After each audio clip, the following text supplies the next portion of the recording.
Okay, here's a little continuation of that FJ62. We're going to get started on working underside stuff. I don't like that.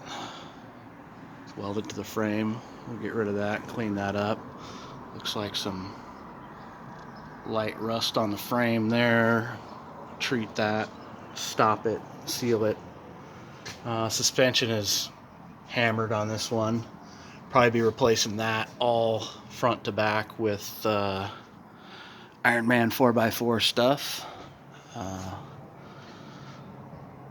Probably have to wind up going through these diffs. The brakes definitely all need replaced.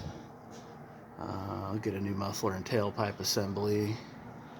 Luckily the header pipes and cat pipes all look pretty decent. They're, rusty, but that's just the way it goes on those. Steering knuckles, definitely going to need to clean those up and replace the bearings and seals, rebuild them, overhaul them. Leaks on the engine, transmission stuff.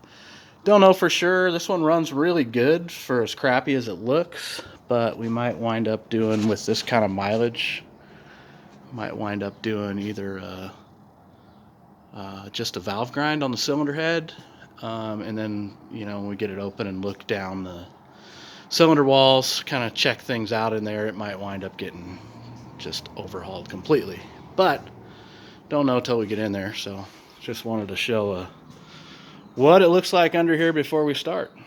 So there it is.